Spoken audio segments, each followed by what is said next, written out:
नमस्कार, knocking-news.com में आपका स्वागत है। मैं हूं गिरिजेश वशिष्ठ।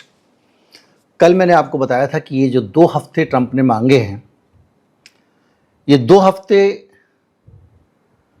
बहुत मायने रखते हैं और इसलिए मायने रखते हैं कि इन 2 हफ्तों के अंदर सब लोग अपनी ताकत लगाएंगे और ताकत लगाकर इनके बीच में युद्ध विराम करवा देंगे। दोस्ती तो नहीं होगी, लेकिन युद्ध विराम करवा देंगे। और डोनाल्ड ट्रंप भी युद्ध विराम के लिए तरह तरह से प्रेशराइज कर रहे हैं। बहुत सारे मित्रों ने, जो पत्रकार दोस्त हैं, जो जानकार हैं अमेरिका के मामलों के, उन्होंने व्यक्तिगत बातचीत में इस पे एक आपत्ति जाहिर की और उन्होंने कहा कि ट्रंप जो है वो क्यों शांति चाहेगा इजराइल के मसले पे, और उसको क्या पड़ी है।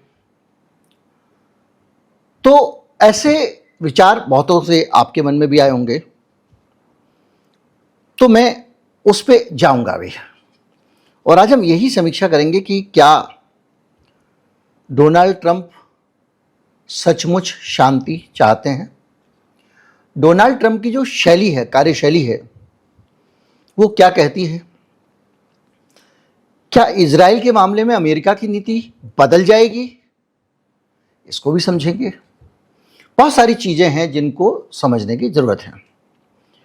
दरअसल एक लॉजिक ये आ रहा है सबकी तरफ से कि भाई अमेरिका तो ऐसी जगह जहां पे डीप स्टेट सारी चीज़ों को गवर्न करती है और ट्रंप का अपना कोई स्टैंड तो है नहीं। जो लोग कहेंगे वहां के धनी लोग, मनी लोग, वो लोग जो लागू कराएंगे वो इनको लागू करना पड़ेगा। तो इजराइल को के साथ में ईरान का टकराव होता है तो ये होगा, वो होगा, हथियार लॉबी है, बहुत सारे तर्क हैं। अमेरिका के बारे में अगर आप इतिहास उठा के देखें तो यह सारे तर्क सही लगते हैं, क्योंकि ऐसा होता आया है। पर मैंने आपको बताया था कि किस तरह से डीप स्टेट का या जो तथाकथित न्यू वर्ल्ड ऑर्डर है उसका पूरा तिलिस्म ट्रंप ने तोड़ा है। ट्रंप ने अमेरिका की दुनिया पे राज करने की जो टेंडेंसी है उसको काफ़ी हद तक प्रभावित किया है। और ये उनके राष्ट्रपति बनने के पहले से मैं आपसे बार बार दोहरा रहा हूँ कि ट्रंप अमेरिका का गोरबाचेव है, जो दुनिया के ऊपर अमेरिका की जो ताकत है, जो सुप्रीमेसी है, उसको ये डिस्टर्ब कर देगा। ये नहीं चाहता कि दुनिया भर में अमेरिका जो है वो पंगे लेता फिरे और अमेरिका के लोगों के संसाधन, बहुत सारी चीज़ें दुनिया की चीज़ों में लगें। अब संसाधन उसकी फिक्र है, क्या है पता नहीं। लेकिन इसके साथ ही हम ये देखते हैं कि ट्रंप जो है एक अपना अलग से पूरा सेटअप लेके आया। पहले बिल गेट्स होते थे, बिल गेट्स को अलग कर दिया। जो जितने भी लोग थे तमाम सारे, रॉकेफेलर फैमिली, इन सबको उन्होंने एक तरफ कर दिया। अब अमेरिका की पॉलिसीज़ पे ये लोग, हथियार लॉबी, दूसरे लोग उतना डोमिनेट नहीं कर पाते हैं, क्योंकि इनके जो खैरख्वाह थे एडमिनिस्ट्रेशन में, उनको भी उसने बाहर कर दिया। ये आप अच्छी तरह से जानते हैं। अब ट्रंप के कार्यकाल में किसकी चलती है? पूरा इंटेलिजेंस सिस्टम पीटर टील के हाथ में है। इलॉन मस्क सैटेलाइट सर्विलेंस से लेके सारी चीज़ें उसके पास में हैं, और वो सरकारी खर्चे कम करने जैसे महत्वपूर्ण काम को भी उसको दे चुके हैं। पहले बीच में कुछ तनातनी हुई थी, वो अब उन्होंने नॉर्मल कर लिया। बेजोस अमेजॉन के मालिक, बेजोस वॉल स्ट्रीट जर्नल के मालिक, इधर ट्विटर ट्रंप के हाथ में, ट्रुथ सोशल ट्रंप के हाथ में, यानी मीडिया, सोशल मीडिया इन्होंने अपने हाथ में इस तरह से रखा हुआ है। और पूरा जो पूरा सिस्टम था अमेरिका का, जो इकोसिस्टम था, उसको तहस नहस कर दिया काफ़ी हद तक। तो अब ट्रंप की नीतियां उससे ड्राइव नहीं होती हैं। ट्रंप कुछ नई आइडियोलॉजी अमेरिका में लेकर आया, जैसे मागा, मेक अमेरिका ग्रेट अगेन, और अमेरिका फर्स्ट। जब भी ट्रंप को मौका मिला, पिछले कार्यकाल में भी उसने बहुत सारी जगहों से दुनिया से समेट के अपने खर्चे कम करके और वो फौजों को वापस ले आया, जैसे अफगानिस्तान है। ये सारी चीज़ें ट्रंप ने की हैं। दूसरा, बीच में आपने सुना कि ट्रंप को एक और कार्यकाल चाहिए, लेकिन मिल नहीं पाएगा, ये भी एक विश्लेषण आया था। ये 2 बार होता है, 2 ही बार इनको मिलेगा। पर इन सारी सिचुएशन के बीच में ये मानना तो ठीक नहीं है कि ट्रंप जो है वो इजराइल के इशारे पे नाचेगा। हालांकि आज भी बहुत सारी लॉबी जो इजराइल के साथ इन सिंक रखती हैं राष्ट्रपति को, वो सक्रिय हैं, पावरफुल हैं। ईरान के साथ में ट्रंप का पहले भी पंगा रहा है, पिछले कार्यकाल में भी। उसके साथ में जो एक समझौता हुआ था उसको भी तोड़ दिया था। तो अब जो सिचुएशन है उसमें ट्रंप का एक नया सपना है। अब वो सपना अगर आपको समझना हो तो भारत से भला इसका भुगतान कौन है? पाकिस्तान के साथ जो आदान प्रदान हुआ था मिसाइलों का और मृत्यु का भी, कई लोगों की जान गई थी। उसके बाद ट्रंप ने जिस तरह से मैंने करा दिया आपका cease fire, Modi ji 35 minute का फ़ोन मिला के पता नहीं किस किस को बातें सुना दिए। वो दूसरी लाइन पे पता नहीं कौन वो फिरकी ले रहा था, क्या लग रहा था, रॉन्ग नंबर पे। वो ट्रंप शाम को ही फिर बोल गया कि मैंने कराया इनका सीज फायर, अभी आज फिर बोल दिया। यानी वो अपने इस स्टांस से आगे बढ़ने को तैयार नहीं। ये स्टांस इसका जो है वो है कि भैया हाँ मैंने कराया था, मैं हूं डील ब्रेकर। ये एक ट्रंप की इच्छा रहती है। तो जो हमारा टॉपिक है जिस पर हम बात कर रहे हैं कि ये जो इजराइल और ईरान के बीच में उसने 2 हफ्ते का समय मांगा है। मैंने कल आपको बताया था किस तरह से बैक चैनल डिप्लोमेसी चल रही है, रूस भी सक्रिय है, चीन भी सक्रिय है, सारे लोग सक्रिय हैं कि ये तनाव हट जाए। और तनाव हटने का मतलब ये है कि ईरान को बहुत सारी छूट मिल जाएंगी, जैसा मैंने आपको बताया था। और ईरान हो सकता है, वो पूरा वीडियो है देख लीजिएगा, कल ही आया। अब ट्रंप जो है उस पूरे के पूरे मामले में, जैसे देखिए मोदी जी हैं, अब वो चाहते हैं कि धरती के हर हिस्से पर अपना हस्ताक्षर कर दें। हर योजना का नाम बदल दिया, संसद भवन बदल दिया, सेंट्रल विस्टा बदल दिया, जहाँ जहाँ संभव है वो अपना अपना एक साइन कर दें। दुनिया को लगे कि हाँ भाई मोदी जी आए थे, एक उन्होंने ऐसे किया था। एक मोदी जी आए थे जिन्होंने प्लानिंग कमीशन बंद कर दिया था, नेहरू जी का बनाया हुआ।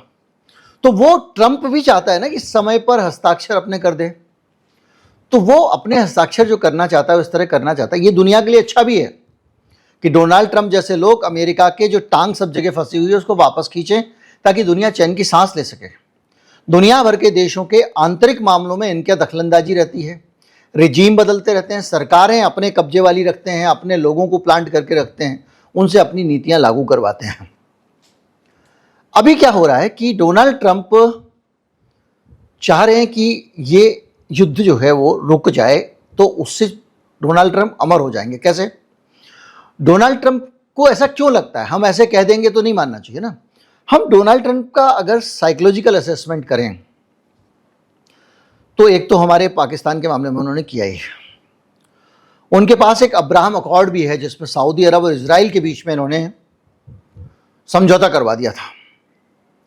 बड़ा समझौता था, वो भी एक फीती लगी है कि भाई शांति समझौता कराने वाला आदमी है ये, दुश्मनों को मिला देता है। और उसी सिलसिले में तो भारत की बात कर रहा है। और इस बीच में उसके भी अंदर एक सपना जाग गया है। मैं बताऊंगा कि सपना केवल कहने की बात नहीं है। वो आदमी चाहता है कि मुझे भी नोबेल प्राइज मिले, मैं भी अमेरिका का नोबेल प्राइज जीतने वाला राष्ट्रपति बनूं। ये इच्छा उसकी पाकिस्तान समझता है। पहले मुनीर ने और अब वहां शहबाज ने, जो वहां के प्रधानमंत्री हैं, इन दोनों लोगों ने मस्का लगा दिया कि ट्रंप को तो पीस प्राइज मिलना चाहिए। और इनडायरेक्ट में वो ये भी कह रहे हैं कि भारत के साथ में सीज फायर कराया था उन्होंने, इनको तो नोबेल प्राइज मिलना चाहिए शांति स्थापित करने के लिए। अब ये तो दूसरे लोग कह रहे हैं, लेकिन खुद ट्रंप भी यही बात कह रहा है। जो ट्रुथ सोशल है ना, ट्विटर जैसा एक, वो भारत में नहीं आता है, वो भी इसी का है, एलन मस्क का। उस पर ट्रंप अक्सर अपने मैसेज करते रहते हैं। उन्होंने एक 20 जून को, यानी कल की तारीख में, एक पोस्ट किया है। और इस पोस्ट में ट्रंप की फूट फूट की इच्छा निकल रही है कि उनको नोबेल प्राइज मिल जाए। कैसे? मैं वो पढ़ूंगा तो नहीं, लगा स्क्रीन पे लगा दूंगा ताकि उसमें आप पढ़ सकें, आराम से पॉज कर करके पढ़ सकते हैं आप। उन्होंने अपनी एक पोस्ट में 6 बार नोबेल प्राइज का जिक्र किया है। वो कह रहे हैं कि मैंने यमन में शांति लाने की कोशिश की। मुझे नोबेल प्राइज कौन देगा भैया, मैंने तो यमन में लाने की कोशिश की, मैंने कोसोवो और सर्बिया के बीच में समझौता करा दिया, लेकिन हमको नहीं मिलेगा नोबेल प्राइज। अफगानिस्तान से अमेरिकी सैनिकों को वापस करा दिया, अब्राहम अकॉर्ड करा दिया, लेकिन हमको नोबेल प्राइज नहीं मिलेगा। और ये सब बातें वो कह रहा है, भारत पाकिस्तान का भी जिक्र कर रहा है। तो जब वो ये पोस्ट लिखता है तो उस आदमी की इच्छा है कि उसको लोग पहचाने। एक व्यक्ति, देखिए मैं आपको एक बहुत मनुष्य के मनोविज्ञान के बारे में बताता हूं। हम सब, मैं भी, आप भी, सब कहीं ना कहीं रोज अपना एक शोक संदेश लिख रहे होते हैं।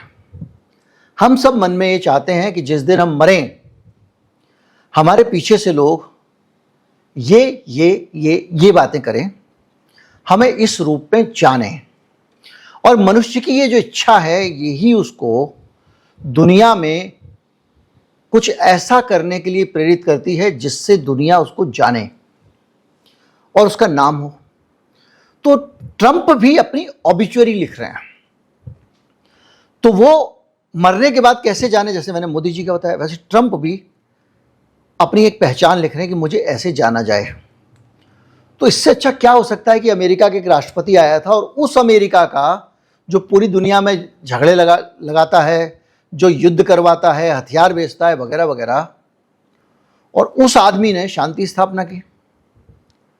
यूक्रेन में जेलेंस्की को कैसे उन्होंने कहा अपनी कुछ हथियार सहायता वायता नहीं दूंगा, नहीं तो चुपचाप कर लो समझौता, धमकाने की कोशिश की। कभी पुतिन से रूठ जाते हैं कि अगर ये युद्ध मैंने रुकवा दिया तो एक और यहाँ पे तमगा लग जाएगा कि भाई ट्रंप था बंदा जिसने रुकवा दिया था। तो ईरान इजराइल के मामले में भी ये जो साइकोलॉजी है, ये मनोविज्ञान जो है ट्रंप का, उस मनोविज्ञान को आप एक बड़ा ड्राइविंग फोर्स मान सकते हैं कि उसको शांति की तरफ ही वो ले जाएगा। और पाकिस्तान चालू है, चालाक है, वो बार बार इस बात के लिए धक्का लगा रहे हैं, हाँ ट्रंप सर आपको तो नोबेल प्राइज मिल सकता है। और ये मस्का लगाने से उसको अमेरिका से थोड़ा नज़दीकी साधने का मौका भी मिलता है और ईरान के साथ में शांति कराने की भी उसकी भूमिका बन जाती है। तो ये जो चीज़ है वो ये बताती है कि हर बड़ी डील का जो है ना, क्रेडिट चाहिए ट्रंप को। ट्रंप को चाहिए कि लोग कहें हाँ भाई बंदा डील मेकर है एक से, क्योंकि बिजनेसमैन है, उसको इस तरह के जो बड़े बिजनेसमैन होते हैं उनको इसका बड़ा चाह होता है कि इतनी टफ चीज़ थी उसको भी मैंने कर दिया, ये डील हो नहीं सकती थी मैंने कर दिया, ये कॉन्ट्रैक्ट मिल नहीं सकता था मैंने जाके किया। उनके पास जो अपने किस्से होते हैं सुनाने के लिए वो यही होते हैं, ऐसा ऐसा हो गया था, उन्होंने मना कर दिया था, फला कंपनी को ऑलमोस्ट ठेका दे दिया था, फिर मैंने गया, मैंने गड्डी नोट की फेंकी, मैंने उसको कहा शाम को आ जाओ साहब, 2 बिस्की पिलाई, मैंने जो भी बातें जो बिजनेसमैन करते हैं, और वो आने के बाद में वो आपको बोलेगा देखा और उसके बाद मैंने ये कॉन्ट्रैक्ट ले लिया। तो ट्रंप भी डील ब्रेकर के तौर पे एक बिजनेसमैन की आत्मा है। वो चाहते हैं कि हर चीज़ से उनका नाम जुड़े, इसलिए भारत पाकिस्तान के मामले में वो लगे हुए हैं। इमरान खान के साथ में बैठकर उन्होंने क्या कहा था याद है आपको, 2019 में, याद कीजिए, उन्होंने कहा था कि मैं कश्मीर पे मध्यस्थता करने को तैयार हूं भारत और पाकिस्तान के बीच में। जाहिर बात है हमारा शिमला समझौता इंदिरा गांधी कर गई हैं, तो अब समझौता हमारे बीच में मध्यस्थता तो तीसरा नहीं कर सकता, जो बात करेंगे 2 ही पार्टी करेंगे। अब मोदी जी भी इसीलिए ये नहीं कह सकते कि उसने मध्यस्थता की है अभी, क्योंकि इसका मतलब ये है तुमने शिमला समझौता तोड़ दिया। पाकिस्तान ने ऐलान जरूर कर दिया, लेकिन शिमला समझौता अगर कोई तोड़ता है तो हर समझौते के साथ में कुछ क्लॉज होते हैं कि भाई अगर ये नहीं किया, जैसे अगर आपने 1 महीने का नोटिस नहीं दिया नौकरी छोड़ने से पहले तो 1 महीने की तनख्वाह छोड़नी पड़ेगी, होता है ना क्लॉज, वो क्लॉज भी है। भारत के लिए एक ज़्यादा शर्म की बात है, क्योंकि हमारे जैसे देश ने कभी भी ऐसे काम नहीं किया कि कुछ समझौता कर लिया और उसको मुकर जाए। तो इसलिए वो लगातार इसमें लगा रहता है। भारत सरकार खंडन कर रही है, लेकिन ट्रंप बार बार कह रहा है, अब कोई बता रहा था 16 बार हो गया है कि भाई मैंने कराया। आप यूक्रेन वाला मैंने बताया कि उस बार बार कह रहा है 24 घंटे में युद्ध रुकवा दूंगा बोलता था, अब वो चाह रहा है ये रुक नहीं रहा है, क्योंकि युद्ध रुक, और हालत ये है उसने कहा युद्ध रोको तो यूरोप खड़ा हुआ है, कैसे रोक दोगे युद्ध भाई। तो सिचुएशन ये है कि ट्रंप जो है वो एक अलग तरह की नीति रख रहा है। लेकिन इस पूरे डिस्कशन में आपको यह गलतफहमी नहीं होना चाहिए कि ट्रंप शांति प्रिय या शांति चाहता है, पीस चाहता है। वो पीस प्राइज भले ही मांग रहा हो, बाकायदा खुलेआम जब पोस्ट लिख दिया तो क्या बचा कि नोबेल प्राइज दे दो मुझे, लेकिन वो शांति नहीं चाहता है, बल्कि उसको एक उपलब्धि के तौर पे टॉफी चाहिए। ये आदमी है जिसने शांति के लिए काम किया। शांति होती है ना हो, उसको बहुत ज़्यादा प्रेम नहीं है शांति से। जिस तरह का आदमी है WWE में घूसे घूसे चला के आ चुका है, आपको तो पता है, वीडियो देखे होंगे आपने। और वो उन्हीं विवादों में ज़्यादा इंटरेस्ट लेता है जिसमें मीडिया बहुत कूदा हो। जहाँ मीडिया कूदा हो साथ में ट्रंप भी कूद जाएगा। सब कुछ लोग होते हैं दुनिया के शासक जिनको कैमरे में मुंह घुसाने की आदत होती है। लालकृष्ण आडवाणी की रथ यात्रा के गिने चुने फोटो हैं, उनके अंदर एक चेहरा बार बार घुसा हुआ नजर आता है। वो होता है, हर जगह जाएंगे, कहीं कोई मर जाएंगे तो फोटोग्राफर कैमरामैन लेके जाएंगे, तरह तरह के एंगल से नीचे लेट लेट के फोटो ले लो हमारा, है ना। तरह तरह की मुद्राएं बनाएंगे, यूं देख के काला चश्मा लगा के चीन में फोटो खिंचाएंगे।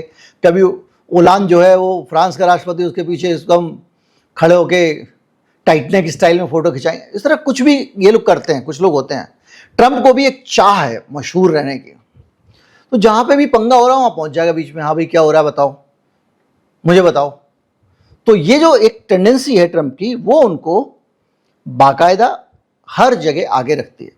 तो अगर आप यहां पर आएंगे, जो मित्रों ने मेरे आपत्ति की थी, तो ट्रंप का ये जो मनोवैज्ञानिक विश्लेषण हम कर रहे हैं कि ट्रंप ऐसा आदमी है, उसकी ये पर्सनैलिटी है, फटी में टांग डालने की आदत है, लड़ाइयाँ रुकवा के वो अपने आप को डील ब्रेकर बनाना चाहता है, शांति का दूत दुनिया समझे भले ही मैं हूँ नहीं, ये दिखाना चाहता है। ये टेंडेंसी उसको ये 2 हफ्ते लेने को मजबूर करती है, और इन 2 हफ्तों में वो पूरी तरह से इस काम में लगा रहेगा, किस तरह से इजराइल को डिस्करेज किया जाए। उधर इजराइल को सब धमका रहे हैं। रूस ने कहा खबरदार परमाणु वाले में कुछ किया तो ज़्यादा, क्योंकि मेरे भी परमाणु वैज्ञानिक है वहाँ पे। रूस वाले परमाणु वैज्ञानिकों को कुछ नहीं होना चाहिए। बड़ा सवाल ये, रूस के परमाणु वैज्ञानिक ईरान में क्या कर रहे हैं, ये जानकारी बहुत ज़रूरी है। और ये जानकारी कौन देगा, कहाँ से आएगी, ये बड़ा सवाल है। उससे भी ऊपर देखिए, इजराइल को धमका रहा है अमेरिका भी, उसको परमाणु एजेंसी ने भी धमका दिया, जिसको मैंने बताया था कि जो अमेरिका की एक तरह से जेबी है, कि खबरदार परमाणु ठिकाने पर मत डालना, जहाँ पे उनका पूरा, जहाँ पे वो उसका परिष्करण कर रहे हैं आपके यूरेनियम का। तो सब लोग डिस्करेज कर रहे हैं। अगले के हथियार काम नहीं कर रहे हैं, उसका आयरन वायरन डोम सारा फेल हो गया है, उसके अंदर जो हथियार वो गोला बारूद इस्तेमाल करता है वो भी कम हो गया है। उस ऐसी हालत में वो पीछे से वो बड़े भाई साहब जो आएंगे तो करेंगे, तो वो बड़े भाई साहब भी जो है वो अपना रंग दिखा रहे हैं, ट्रंप बाबू 2 हफ्ते में बताऊंगा। तो इस पूरी सिचुएशन में एक दबाव इजराइल के ऊपर पड़ा है, और वो दबाव ये है कि भैया शांति करने में ही भलाई है। नेतन्याहू जितना इतराया करते थे, जितना जोश में रहते थे, अब उनके चेहरे पे हवाइयाँ दिखती हैं उनके, अगर आप फोटो देखें तो।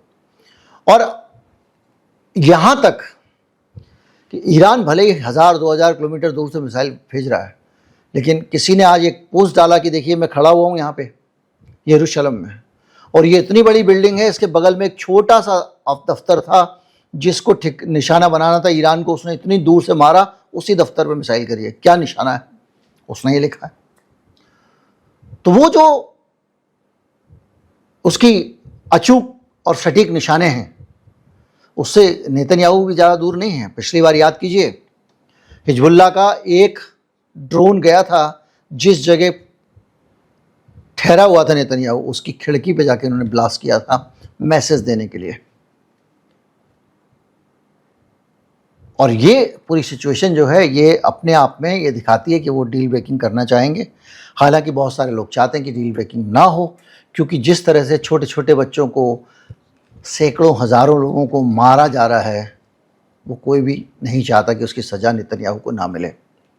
पर यह है कि कैसे दिलाई जाए, किस कीमत पे दिलाई जाए, ये बड़ा सवाल है। उम्मीद करता हूँ वीडियो आपको अच्छा लगा होगा और आप समझे होंगे कि ट्रंप क्यों शांति चाहेगा। ये क्योंकि ज़्यादातर लोग कह रहे हैं नहीं वो तो ये होगा, वो होगा, फला होगा, तैयारी कर रहा है, ट्रंप तो कपटी है, और ये अमेरिका जो है ऐसे ही धोखा देता है, पहले पीस वार्ता की बात की और पीछे से मिसाइल डल गई, सब बातें हो रही है ना। ये भी हो सकता है, मैं इससे इनकार नहीं कर रहा हूं, लेकिन ये जो शांति वाला पहलू है ये भी बहुत इंपॉर्टेंट है। सीज फायर का पहलू बहुत इंपॉर्टेंट है, क्योंकि इस समय लगभग निहत्था इजराइल, तो अमेरिका भी चाहेगा, इतने हथियार कहां से भेज देगा जल्दी जल्दी, अमेरिका के अपने हथियार इस्तेमाल कर रहा है, तो अमेरिका के जितने जादूमंतर हथियार हैं वो तो पहले से इजराइल के पास में है, वो खुद भी क्या लड़ लेगा। तो वो चाहेगा कि शांति से मामला निपटाया जाए, और इजराइल भी चाहेगा, देखते हैं अगली बार नई तैयारी से आएंगे। जैसे ईरान इस बार 10 साल की तगड़ी तैयारी करके आया है, तो वो अमेरिका को भी नहीं डर रहा है। उम्मीद करता हूँ वीडियो आपको अच्छा लगा होगा। अच्छा लगा हो तो ज़्यादा से ज़्यादा लोगों तक पहुँचाएं, चैनल को सब्सक्राइब कर लें। नमस्कार, जय हिंद।